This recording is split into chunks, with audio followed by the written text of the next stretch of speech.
오늘 저희들이 이제 사무엘하 우리가 9장 말씀을 나누게 됩니다. 우리 8장 말씀을 통해서는 이제 하나님께서 다윗이 어디로 가든지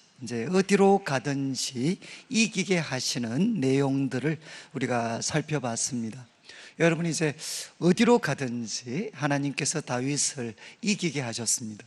그러면 이제 결과가 어떻게 되겠습니까? 이제 다윗은 소위 평화를 가지게 됐습니다. 그의 왕권은 이제 견고해졌고 평화를 누리게 됐고, 그리고 또 하나는 힘을 가지게 됐습니다. 수많은 주변의 나라들을 정복을 했으니까 힘을 가지게 됐습니다. 그리고 이제 그는 또 엄청난 하나님께 드렸지만 또 그는 엄청난 부도 가지게 됐습니다. 자, 그러면 이제 중요한 것은 그럼 앞으로 어떻게 될까? 그럼 다윗은 이제 이런 상황에서 어떻게 해야 되나? 이제 가장 중요한 일은 이 평화 그리고 부와 힘을 유지하고 발전시켜 가야 됩니다. 이제 유지하고 발전시켜 가야 될 책임이 다윗에게 있고, 또 어떤 책임이 있겠습니까? 이것만큼이나 사실 중요한 게 뭔가 하면 하나님이 주신 평화 그리고 부와 힘을 어떻게 사용하나, 이제 이미 가지게 된 이 부와 힘과 평화를 어디 사용해야 되나 하는 것도 중요한 문제가 될 수 있습니다. 그래서 오늘 이제 9장에는 다윗이 평화를 가지게 됐고 또 부와 힘을 소유하게 되었을 때 그가 그것을 좀 어디 사용했나 하는 것을 우리가 좀 엿볼 수 있는 그런 본문입니다. 그래서 9장 1절을 한번 보시면 다윗이 이제 사람들, 신하들에게 질문을 합니다. 사울의 집에 아직도 남은 사람이 있느냐? 사울 가문에 아직도 남은 사람이 있느냐? 우리가 이제 성경을 막 이렇게 모른다고 생각을 하고 사울의 신하가 돼가지고 이 이야기를 한번 처음 들었다고 한번 생각해 보시면 갑자기 이제 다윗 왕이 질문을 합니다. 사울의 집에 아직도 남은 사람이 있느냐? 그렇게 물으면 우리 성도님들 어떤 생각이 드시겠습니까? 아니, 남아있으면 어떡하시려고? 남아있으려면 도대체 어떻게 하시려고 지금 이런 질문을 하십니까? 왜 우리가 이제 이 질문을 이렇게 받게 됐을 때 한편으로는 기대할 수도 있고 한편으로는 좀 두려워할 수도 있습니다.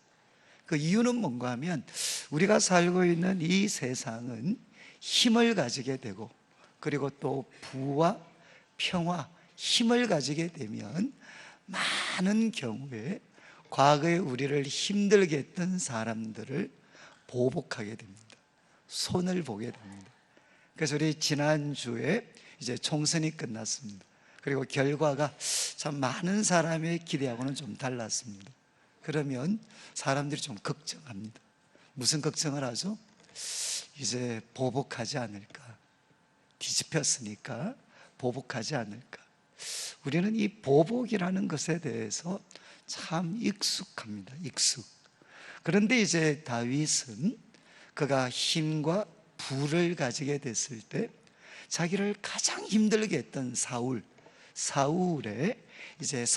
집에 남은 자들이 있느냐, 이렇게 질문을 하고 수소문을 합니다. 그런데 목적이 뭐죠? 보복이 아니고 이어지는 1절 후반부를 보시면 이렇게 이야기합니다. 내가 요나단으로 말미암아 그 사람에게 은총을 베풀리라. 이렇게 다윗이 자신의 계획을 피력을 하게 됩니다. 그러니까 이게 아주 오늘 본문의 핵심적인 두 개의 단어입니다. 하나는 요나단으로 말미암아, 요나단 때문에, 그리고 두 번째는 은총이라는 단어입니다. 은총을 베풀리라. 자, 이렇게 질문을 하니까 2절 말씀에 사울의 집에는 종 한 사람이 있었는데 그의 이름이 시바입니다. 시바. 제가 참 오늘 이 설교 발음을 제가 좀 조심을 해야 돼요. 상당히 오늘 긴장을 많이 하게 돼요. 시바. 이게 이제 아무 이게 의미 없는 이름인데 우리가 발음을 하면 조금 애매한 그런. 그래서 이 시바라는 이름을 가진 사람이 이제 사울의 집에 종으로 있었고, 그리고 오늘 말씀을 전체적으로 보면 사울의 남은 토지들을 아마 이 사람이 관리를 하고 있었습니다. 관리. 그래서 이제 그 사람을 부릅니다. 다윗 앞으로 불렀습니다. 그리고 이제 그에게 대답을 합니다. 이제 그 다윗이 질문을 합니다. 내가 시바냐? 이렇게 질문을 하니까 2절 마지막 다윗이, 이 시바가 답변을 합니다. 뭐라고 답변하는가 하면 당신의 종입니다. 이렇게 답변을 해요. 참 이 시바라는 이름이 참 이 인물이 사실 앞으로 계속 나타납니다. 몇 번 나타나는데 이미지가 썩 깨끗하지가 않아요. 자, 한번 보십시오. 지금 다윗이 질문한 거는 너가 시바냐? 다윗은 이미 알고 있습니다. 사울의 종이었다는 것을 다윗은 아니까, 그래서 그것 때문에 불렀습니다. 네가 시바냐? 그러면 이제 답을 어떻게 해야 되겠습니까? 예, 제가 사울의 종 시바입니다. 이렇게 답을 해야 되지 않나요? 그런데 시바가 답을 하기를 당신의 종입니다. 당신의 종입니다. 이 사람이 머리가 팩팩 돌아가는 사람, 그죠? 당신의 종입니다. 앞으로 이제 이 시바가 몇 번 장난을 치는 내용이 나와요. 이 사람은 잔머리의 대가입니다. 그러니까 이제 이 이야기를 했어요. 당신의 종입니다. 당신의 종. 그러니까 이제 3절에 왕이 이야기를 합니다. 사울의 집에 아직도 남은 사람이 없느냐? 혹시 아직 남은 사람이 있느냐? 이렇게 질문을 하고 또 자기가 질문하는 목적을 이야기합니다. 내가 그 사람에게 하나님의 은총을 베풀고자 하노라. 내가 이 질문을 하는 이유는 그 사람에게 보복하기 위해서가 아니고 하나님의 은총을 베풀기 위해서다. 이렇게 이야기를 하게 됩니다. 여러분, 이제 여기에서 그 중요한 단어가 앞에서 말씀드린 것처럼 은총이라는 단어입니다. 은총. 오늘 본문을 지배하는 주제, 하나의 주제가 되는 게 이 은총이라는 단어입니다. 그런데 여러분, 이 은총은 우리가 다른 시편이라든가 또 우리 사무엘, 좀 있으면 우리가 자막을 통해 사무엘상의 또 표현들을 보게 될 텐데, 조금 더 일반적인 그 번역은 뭔가 하면 인자하심입니다. 인자함. 여러분, 여기 나오는 은총은 뭔가 하면 히브리 말로 헤세드입니다. 헤세드. 그래서 이것이 가지는 뜻이 뭔가 하면 언약적인 사랑입니다. 그냥 사랑이 아니고 언약에 근거해서 끝까지 책임지는 사랑. 이게 뭔가 하면 헤세드. 그래서 대부분 이 헤세드는 하나님에게 적용이 됩니다. 여호와의 인자하심. 그런데 여호와의 인자하심을 체험한 하나님의 백성들은 어떻게 살아야 되나? 다른 사람에게 헤세드, 바로 인자하심, 은총을 베풀면서 살아가야 됩니다. 자, 그러면 여러분, 다윗이 지금 사울의 집에서 남은 자를 찾는 이유는 언약적 사랑, 은총을 베풀기 위해서입니다. 그러면 여러분, 다윗과 요나단이 과거에 어떻게 됐죠? 언약을 맺었습니다. 다윗은 이제 그것을 기억하게 됐습니다. 오랜 세월이 지났습니다. 그리고 이미 요나단은 고인이 됐습니다. 그런데 이제 다윗이 힘을 가지게 되고 평화를 누리게 되고 그리고 부를 가지게 됐을 때 과거에 바로 그가 맺었던, 요나단과 맺었던 언약을 생각을 하게 되고, 그래서 그것에 근거한 언약적 사랑, 은총을 베풀기 위해서 이제 사울의 남은 자를 찾게 됩니다. 이제 자막을 통해서 사무엘상 20장 14절부터 16절까지 말씀이 나오게 되는데, 여러분 이 말씀은 다윗과 요나단이 오랜 세월 전에 언약을 맺는 장면입니다.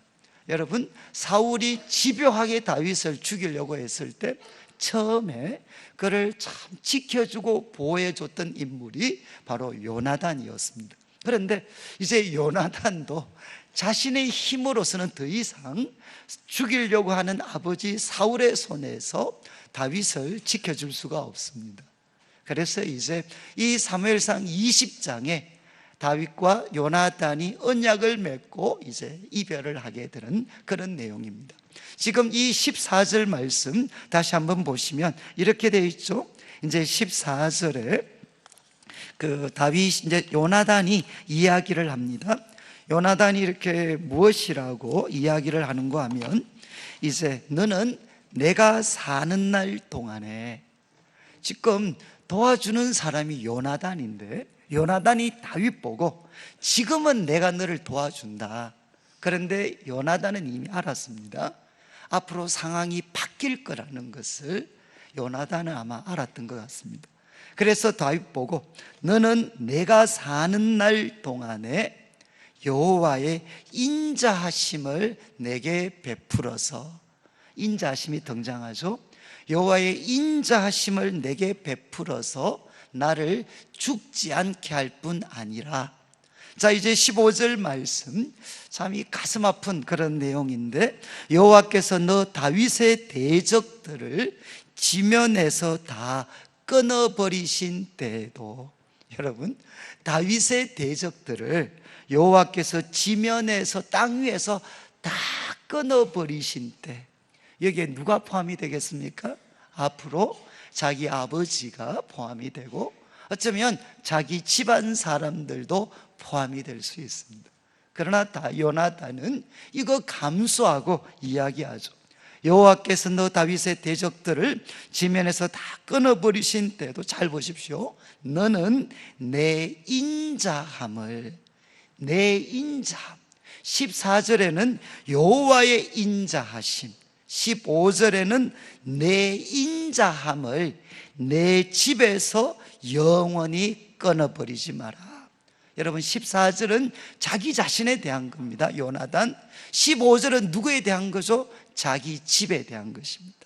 자기 가족들, 자기 후손들에게 대한 것입니다.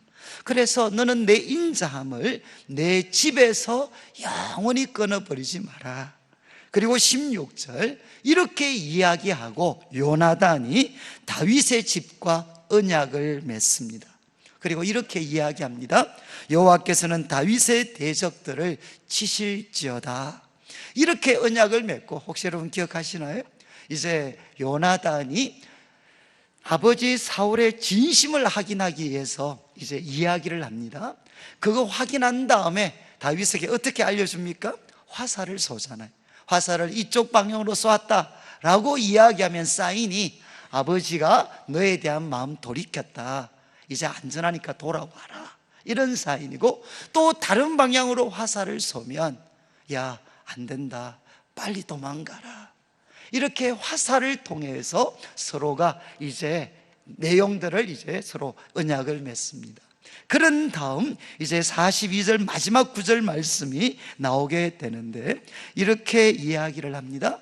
그렇게 해서 이제 아버지가 너를 죽이려는 것 마음이 정해졌다, 빨리 도망가라, 이렇게 화살을 통해 표시하고 종을 돌려보낸 다음에 둘이가 이제 마지막으로 만나죠. 만나서 요나단이 다윗에게 이야기합니다. 평안히 가라. 우리 두 사람이 여호와의 이름으로 맹세하여 이르기를 여호와께서 영원히 나와 너 사이에 계시고 내 자손과 내 자손 사이에 계시리라. 이러면서 다윗과 요나단이 언약을 맺고 확인하고 서로 헤어지게 됩니다. 여러분 지금 이제 다윗이 오늘 본문을 통해 이야기하는 것은 바로 이것이죠. 그가 이미 고인이 됐지만 요나단과 맺은 언약이 있습니다. 그 언약에는 다윗과 요나단뿐만 아니라 다윗의 집과 요나단의 집도 언약을 맺었습니다. 그래서 그 언약을 기억하고 이제 시바를 불렀고, 그리고 질문을 했습니다. 사울의 집에 남은 사람이 있느냐? 자, 이제 3절 후반부를 보시죠. 시바가 왕에게 대답을 합니다. 있습니다. 지금 사울의 집에 남은 자가 있는데 누군가 하면 요나단의 아들 하나가 있다는 겁니다. 놀랍게도 이 놀라운 소식이죠. 요나단의 아들이 하나 살아있다는 겁니다. 그런데 그는 누군가 하면 다리 저는 자입니다. 이렇게 표현을 했습니다. 여러분, 이제 제가 그 401 우리 그 개발 과정 할 때 저와 같이 이제 성경 공부하시면 제가 꼭 이제 본문을 어떻게 좀 보는 것이 우리들의 신앙생활에 참 도움이 되는가, 이 부분을 제가 말씀을 드리면서 가장 강조하는 게 성경을 읽을 때 가능하면 질문을 좀 던져라. 스스로 좀 질문을 던지고, 그리고 그 질문에 대한 답변들을 스스로 좀 찾아보면, 우리 책에도 행간을 잃는다 그러잖아요. 그러니까 이 성경에 깊이 묻혀 있는 하나님의 보배로운 진리들을 깨닫게 된다, 제가 그런 말씀을 많이 드립니다. 오늘 이 본문도 잘 보시면 보십시오. 시바한테 물었습니다. 있냐? 그러니까 있습니다. 요나단의 아들이 하나 있습니다. 여러분, 저를 한번 보시죠. 만약에 제가 여러분들한테 혹시 요나단의 사울의 집에 누가 남은 자 있냐? 그러면 이렇게 답변하시지 않겠습니까? 예, 요나단의 아들이 하나 있습니다. 그 다음에 이렇게 이야기하지 않을까요? 그 이름은 누구누구입니다. 이게 좀 일반적이지 않습니까? 아니, 누가 있냐? 예, 있습니다. 그리고 그 이름은 누구입니다. 그런데 시바는 뭐라고 지금 표현을 하느냐? 있습니다. 요나단의 아들이 하나 있는데 그는 다리 저는 자입니다. 이름을 전혀 언급하지 않아요. 그는 다리 저는 자입니다. 이 말은 무슨 뜻이죠? 예, 정말 요나단의 아들이 하나 있는데, 좀 죄송한 말씀으로 드리면 골치 아픕니다. 그는 골칫덩어리입니다. 좀 있으면 나오겠지만 두 쪽 다리 다 절고 제대로 역할도 아무것도 하지 못하는 정말 골치 아픈 사람입니다. 시바가 바로 그의 주인의 아들 손자인 머비보셋, 이름을 부르지 않고 그는 다리 저는 자입니다. 무시하고 멸시하고 있죠. 지금 시바가 이렇게 이야기를 했습니다. 그때 이제 4절에 왕이 그에게 또 말을 합니다. 그가 어디 있느냐? 그렇게 질문하니까 답변을 합니다. 로드발. 이 로드발은 지역 이름입니다. 그래서 좀 있으면 나오겠지만 이제 그 이스보셋이 다윗과 대립해서 정권을 잡을 때 그 곳 이름, 수도가 마하나임이라는 곳이었어요. 그런데 마하나임 근처에 있는 도시 중에 하나가 이 로드발이었던 것 같습니다. 그래서 나중에 우리가 사무엘하 17장을 보면 다윗이 압살롬의 반역을 피해가지고 요단강을 건너서 마하나임 지역으로 갔을 때, 그때 바르실레와 함께 다윗을 도왔던 인물이 바로 여기 나오는 마길이라는 사람입니다. 그러니까 로드발은 아무래도 마하나임과 가까운 곳에 있었습니다. 그리고 그는 좀 부자였던 것 같고, 특별히 어려움 당하는 이웃들에게 선대할 줄 아는 그런 인물이었던 것 같습니다. 그래서 로드발 암멜의 아들 마길의 집에 있습니다, 이렇게 답변을 했습니다. 그러니까 5절 말씀, 다윗 왕이 사람을 보내서 마길의 집에서 그를 데려옵니다. 그리고 6절 말씀, 사울의 손자 요나단의 아들 머비보셋이 다윗에게 나와 그 앞에 엎드리고 절을 하게 됩니다. 자, 이렇게 해서 머비보셋은 다윗 왕 앞에 서게 됐습니다. 이제 우리가 좀 앞에 나오는, 이제 앞으로 계속 설교를 진행하기 위해서 좀 정리가 필요한데, 여러분, 다윗을 만나기 전에 머비보셋은 어떤 상태입니까? 먼저 육체적으로는 그는 다리를 저는 자였습니다. 그리고 그는 이제 마길이라는 마음씨 좋은 분의 도움을 받아서 그는 살아가고 있었습니다. 그리고 그는 마길의 집에서 떵떵거리면서 자기 주장하면서 자기를 나타내면서 살았겠습니까? 그것보다는 그는 피하고 숨어 있었을 가능성이 많이 있습니다. 그리고 또 하나 우리가 이제 질문을 해야 되는 것은, 그가 육체적으로는 다리를 절고 있었고, 그리고 또 그가 사회 경제적인 영역에서는 피하고 숨는 존재였고, 남의 도움이 없이는 살 수 없는 그런 사람이었습니다. 그러면 마지막으로 생각해야 되는 것은 좀 영적이고 심리적인 상태는 어떠했을까? 근데 여기서 하나 우리가 좀 더 확인해야 되는 게, 여러분 지금 머비보셋이 발을 절고 있는데 선천적이었을까요? 후천적이었을까요? 여러분, 선천적 1번, 후천적 2번. 1번인 것 같습니까? 2번인 것 같습니까? 예. 여러분, 충격은 누가 심할까요? 선천적으로 이렇게 발을 저는 경우와 후천적으로 발을 절게 된 경우와 누가 좀 더 고통스러울 것 같습니까? 그건 후자 쪽이 가깝겠죠.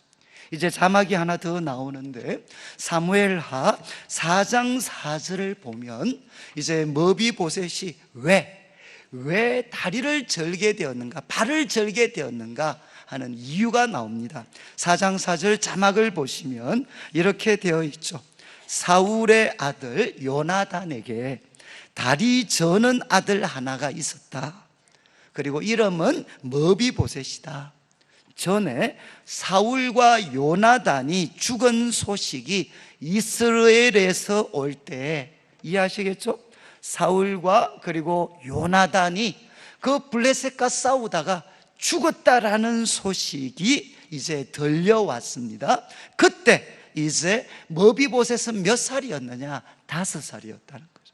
5살이었는데 할아버지, 아버지가 전쟁에서 죽임을 당하고, 그리고 블레셋이 쳐들어오면 그 남아있는 가족들이 얼마나 위태롭겠습니까? 그래서 유모가 이 아이를 급히 데리고 도망가다가 어떤 일이 일어났죠? 아이를 떨어뜨리게 됩니다. 아이를 떨어뜨리게 되어서 머비보셋은 그때부터 발을 절게 되었다는 겁니다.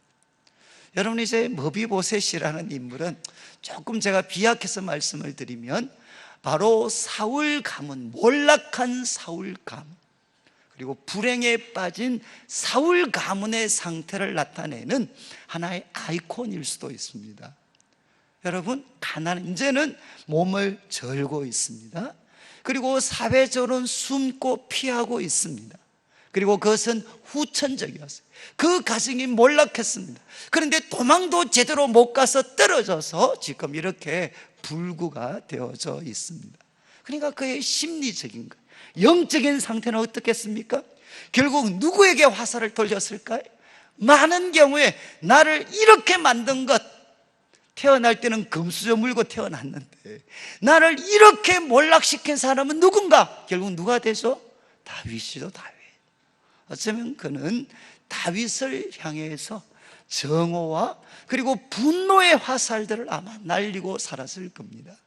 그리고 자신의 신세에 대해서 한탄하고 절망하고, 그리고 자신의 신세가 노출될까 두려움에 빠져서 그는 살았을 겁니다. 그런 뜻에서 그는 영적으로도 심리적으로도 어쩌면 불구와 같은 상태에 놓여 있었습니다. 이것이 다윗을 만나기 전 머비보셋의 상태였습니다. 그런데 여러분, 이제 그가 다윗 앞에 서게 됩니다. 그럼 얼마나 마음이 두려워했겠어요? 왜? 정오했던 인물인데, 나와 우리 집안을 몰락시킨 인물인데 그 앞에 선다는 게 얼마나 두려웠겠습니까? 이제 뭐 죽었다 이렇게 생각했겠죠? 자, 그런데 이제 6절 후반부를 보시면 그 앞에 절하고 있는 머비보셋에게 다윗이 이렇게 반응을 합니다. 다윗이 이르되 머비보셋이여 하니까 그가 이르기를 보소서 당신의 종입니다. 그리고 7절 다윗이 그에게 이야기합니다. 무서워하지 마라. 저는 제가 참 말씀 보면서 이 두 가지 단어, 머비보셋이여 그리고 무서워하지 마라. 여러분, 다윗은 머비보셋과 만나서 첫 번째 했던 행동이 뭐냐? 이름을 불러줬어요. 이름을. 여러분, 시바는 뭐라고 했죠? 거기에 발을 저는 자 하나 있습니다, 이렇게 이야기했는데 다윗은 이름을 불러줬어요. 머비보셋이요, 이렇게 이름을 불러줬어요. 여러분, 혹시 우리 성도님들, 남자분들은 조금 그래도 사회생활 하시니까 좀 덜 할 수 있는데, 우리 여자분들 같으면 갈수록 우리 내 이름을 들려주는 사람을 만나기 좀 어렵습니다. 옛날 우리 연세 드신 분들 같으면 옛날에는 뭐 김천댁 아니면은 또 무슨 댁 뭐 이렇게 이야기하시다가 이제 애 좀 크면 어떻게 됩니까? 그때부터는 전부 다 누구 엄마입니다. 그래서 이제 조금 애들로부터 독립할까 싶었는데 또 조금 지나면, 죄송한 말인데, 전부 다 누구 할매입니다. 그러니까 이게 이름을 들을 수가 없어요. 이름을 항상 누구 댁 그러다가 누구 엄마 그러다가 그리고 누구 할매로 바뀌어. 남자분들도 아마 비슷할 것 같아요. 저보고 뭐 공식적인 목사님 이런 호칭을 쓰는 사람이 있지만 저한테 이름을 부를 수 있는 분들은 많지 않습니다. 그런데 하나님은, 다윗은 머비보셋을 만났을 때 이렇게 이야기하지 않았어요? 네가 바로 요나단의 아들, 그 발을 저는 자냐, 이렇게 이야기하지 않았어요. 그러나 한마디로 머비보셋이요, 이름을 부른 다음 말을 했습니다. 무서워하지 마라. 한마디로 무서워하지 마라. 그런 다음 그에게 이야기했습니다. 내가 반드시 내 아버지 요나단으로 말미암아 내게 은총을 베풀리라. 1절에 나왔던 표현이 여기에 이제 또 강조하면서 나타나죠. 내가 반드시 내 아버지 요나단으로 말미암아 너에게 은총, 언약적 사랑을 내가 베풀어 주겠다. 그리고 내용을 이제 두 가지 이야기합니다. 무엇을, 어떤 은총을 베풀어 줬느냐? 두 가지입니다. 첫 번째는 내가 내 할아버지 사울의 모든 밭을 다 내게 도로 주겠다. 지금은 정말 이 어떤 요나단의 아들 머비보셋이 살아있었는지도 잘 몰랐고 하니까 그 남은 재산, 남은 밭을 시바가 아마 관리하고 있었던 것 같아요. 그러면 그 모든 밭을 너한테 돌려주겠다. 이제 경제적으로 회복시켜 주겠다는 것. 그리고 두 번째는 무엇을 약속했느냐? 또 너는 항상 내 상에서 떡을 먹을지니라. 내 상에서 떡을 먹을지니라. 이렇게 머비보셋에게 이야기를 했습니다. 이제 9절부터 13절까지는 이 두 가지 약속을 다윗이 실천에 옮기는 내용들이 기록이 됩니다. 그래서 9절, 왕이 사울의 시종 시바를 불러 이야기하죠. 사울과 그의 온 집에 속한 것은 네 것이 아니고, 네가 관리하는 게 아니고 내가 다 너의 주인의 아들에게 주었다. 그 사울의 모든 밭은 내 주인의 아들에게 내가 줬다. 10절, 너와 내 아들들 내 종들은 그를 위하여 땅을 갈고 거두어 내 주인의 아들들에게 곡식을 대주어 먹게 해라. 그러니까 너도, 내 아들들도, 내 종들도 이제 머비보셋 잘 섬겨라. 그런 다음 10절 후반부, 그러나 내 주인의 아들 머비보셋은, 그 가족들은 너희들이 잘 섬기는데 당사자인 머비보셋은 항상 내 상에서 떡을 먹을 거다. 두 번째 등장했죠. 머비보셋은 내 상에서 항상 떡을 먹을 거다. 그리고 시바는 아들이 15명, 종이 20명이었어요. 그러니까 큰 가족이죠. 이들이 이제 앞으로 머비보셋을 섬기게 됩니다. 땅도 사람도 머비보셋은 얻게 됩니다. 그리고 11절, 시바가 왕에게 이야기하죠. 내가 이 말에 다 순종하겠습니다. 그런 다음 11절 마지막을 보면 세 번째 등장합니다. 머비보셋은 왕자 중 하나처럼 왕의 상에서 먹으니라. 여러분, 머비보셋은 이제 왕의 상에서 먹게 되었는데 그 뜻이 뭐라는 거죠? 왕자 중 하나처럼, 왕자 중 하나처럼 다윗, 이제 머비보셋은 다윗과 함께 상에서 먹게 되었습니다. 그리고 12절, 머비보셋에게 어린 아들 하나가 있었고 이름은 미가였는데 시바의 집에 사는 자마다 머비보셋의 종이 되었습니다. 그리고 13절 마지막, 이제 머비보셋이 항상 왕의 상에서 먹게 됩니다. 네 번째 등장했죠. 네 번이나 계속해서 강조하는 게 뭡니까? 머비보셋은 왕의 상에서, 항상 왕의 상에서 먹게 됐다. 그리고 13절 마지막, 그러나 그는 두 발을 다 절더라. 아주 아이러니컬한 대조죠. 그는 항상 왕의 상에서 먹게 되었는데 그는 두 발을 다 절더라. 여러분, 어떻게 이 두 가지 사실이 같이 있을 수 있습니까? 바로 거기에 은총, 바로 언약에 기초한 헤세드, 사랑이 바로 이것을 가치 있게 만들어준 겁니다. 지금까지 내용을 이제 우리가 좀 정리를 하면, 여러분, 이제 머비보셋은 다윗과 만남을 통해 어떤 일이 일어났습니까? 그는 경제적으로 회복이 됐습니다. 그죠? 경제적으로, 사회적으로 더 이상 그는 피하고 숨을 필요가 없습니다. 그리고 그는 더 이상 남의 도움을 받을 필요도 없습니다. 그는 더 이상 가난하지 않습니다. 그 조상, 그 사울의 집의 모든 밭을 소유하게 되었고 시바와 그 가족들의 섬김을 받게 됐습니다. 경제적으로 회복이 됐죠. 그렇지만 두 번째 그에게 일어난 일이 뭡니까? 그는 바로 이제 신분의 변화가 일어났습니다. 더 이상 숨을 필요 없고 그는 어떻게 됩니까?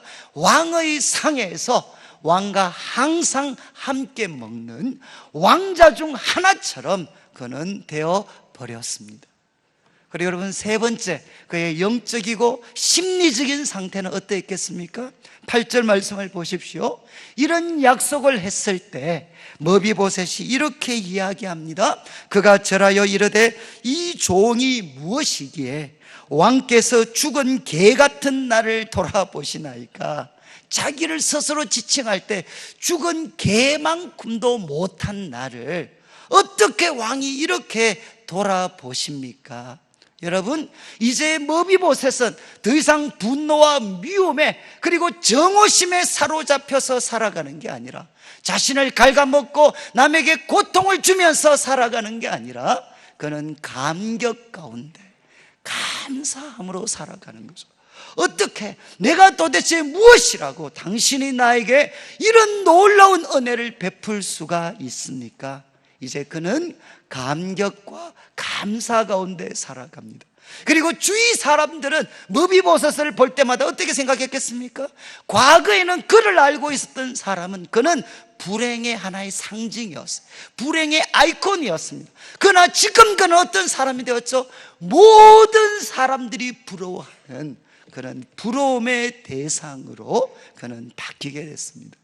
여러분, 많은 우리 성경학자들은 아마 우리 구약의 많은 사건들 가운데 예수님을 통해서 하나님께서 아무런 값어치 없는 우리들에게 베풀어 주시는 그 아낌없는 사랑, 그 변함없는 사랑을 가장 생생하게, 가장 드라마틱하게 보여주는 사건 중 하나가 바로 이 사건이다 라고 이야기를 합니다. 저도 그 입장에 동의를 합니다. 여러분, 다윗은 요나단과 맺은 언약 때문에 스스로를 죽은 개 같다고 이야기했던 이 머비보셋에게 이런 놀라운 회복과 그리고 또 그에게 신분을 바꾸어 주고 그리고 그의 모든 삶 바꾸어 주었습니다. 여러분, 예수님, 우리 하나님은 어떻게 하셨죠?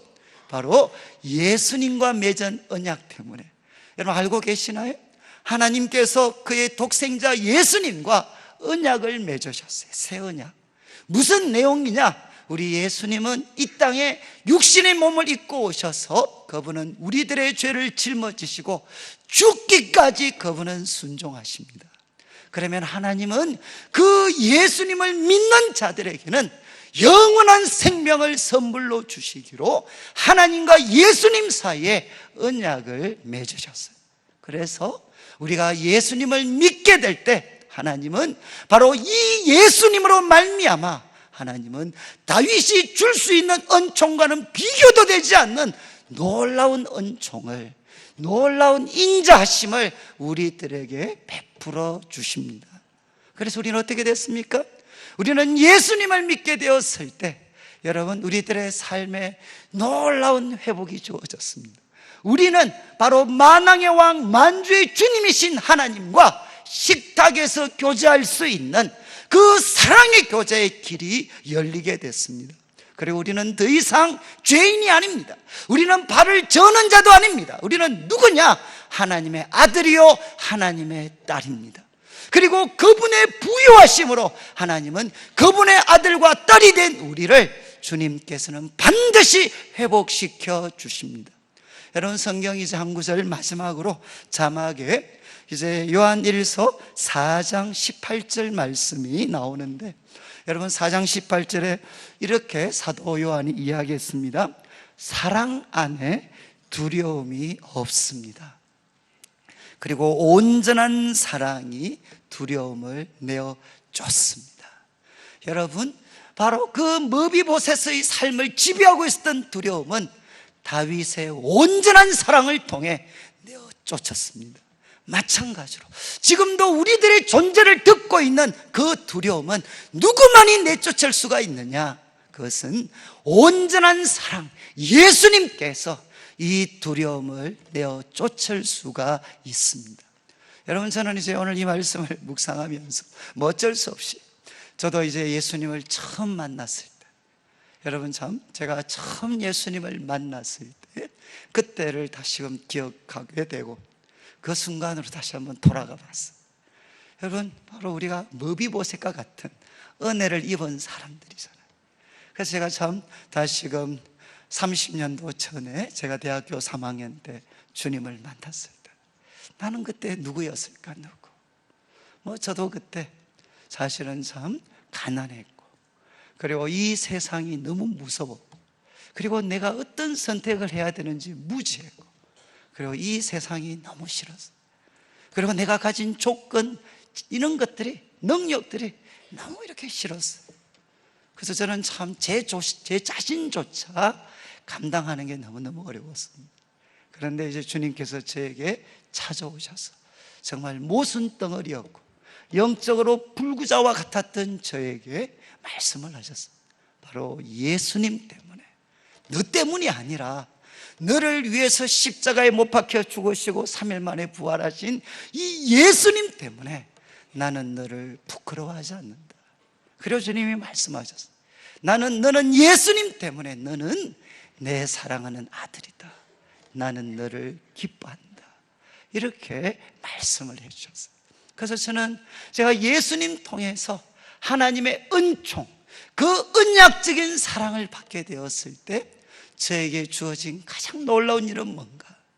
제가 쭉 돌아보니까 정말 저에게 주어진 가장 놀라운 일은 바로 왕의 식탁에서 그분과 사랑의 교제를 나눌 수 있게 된 거였어요. 저는 제가 이제 주님을 만나고 나서 제가 주님 앞에 딱 서면 여러분, 세상은 저를 보고 발을 저는 자다라고 이야기할 수 있어요. 그리고 세상은 저 사람 봐라, 저 사람 집은 엉망이다, 그리고 저 사람의 성격도 엉망이다, 저 사람은 능력이 없는 사람이다, 세상은 우리를 보고 발을 저는 자다라고 이야기하지만 제가 하나님 앞에 서면 그분은 저를 발을 저는 자 대신에 저의 이름을 불러주셨고, 너 무서워하지 마, 너는 누구냐? 내 사랑하는 아들이고 나는 너를 너무너무 기뻐해. 주님께서 변함없이 30년이 지난 지금에도 그분 앞에 서면 세상은 우리를 보고 뭐라고 이야기할지 모르지만 그분은 여전히 너는 내 사랑하는 아들이야, 내가 너를 기뻐해. 여러분, 우리가 좀 젊으신 분들은 기억하시잖아요. 젊었을 때는 이 세상에서 능력이 있어야 됩니다. 그러나 또 능력이 있고 나면 우리 목회자들 같으면 이제 한 50 조금 더 넘어가면 능력이 있어야 되는데다가 또 뭐 해야 됩니까? 그리고 사람들에게 잘 열려져 있어야 되고 고집불통되면 안 되고, 그리고 또 조금 더 나아가면 그것도 잘 마무리를 해야 되고. 그러면 가끔 저는 그런 생각이 들죠. 과연 내가 잘 마칠 수 있을까? 과연 내 인생이 사람들에게, 사랑했던 사람에게 고통과 분노를 주지 않고 과연 잘 마칠 수 있을까? 잘 마칠 수 있으려면 과연 어떤 일이 나에게 일어나야 될까? 하면 할수록 확인되는 게, 그것은 바로 하나님 앞에 서는 거구나. 내가 그분 앞에 서면 세상은 우리를 보고 발을 저는 자다라고 이야기하지 않고, 관영아, 머비보셋아, 두려워하지 마. 너는 내 사랑하는 아들이고 너는 왕의 상에서 먹을 거야. 그리고 내가 너의 삶을 회복시키고 거룩하게 만들어주고 끝까지 책임져 줄 거야. 우리의 미래를 책임져 주는 분은 누구시냐? 여러분, 내가 가진 돈이 아닙니다. 내가 가진 능력이 아닙니다.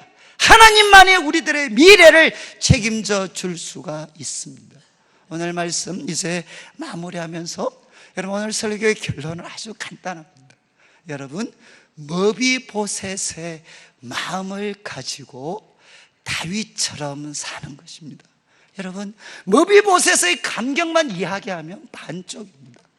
그 놀라운 사랑 받았으면 앞으로 어떻게 살아야 되겠습니까? 우리가 가지고 있는 것이 별로 없다 할지라도 다윗처럼 은총을 베풀면서 살아야 됩니다. 우리 가족들일 수도 있고, 우리 이웃일 수도 있고, 사랑하는 성도들일 수도 있고, 또 우리가 신세진 사람들의 가족들일 수도 있고, 바로 그들에게 우리는 은총을 베풀면서 살아가야 되죠. 사랑하는 성도님들, 기억하시면 좋겠어요. 세상은 우리를 보고 우리의 이름을 부르지 않으면서 저는 발을 저는 자야, 저는 실패한 자야, 저는 고집불통이야, 저는 회복이 불가능한 사람이야 라고 이야기할지 모르지만, 그러나 주님은 우리의 이름을 불러주시고 왕의 상에서 먹으면서 영원하신 주님과 사랑의 교제를 나누고 우리의 미래를 끝까지 책임져 주시는 분이 바로 예수님이십니다.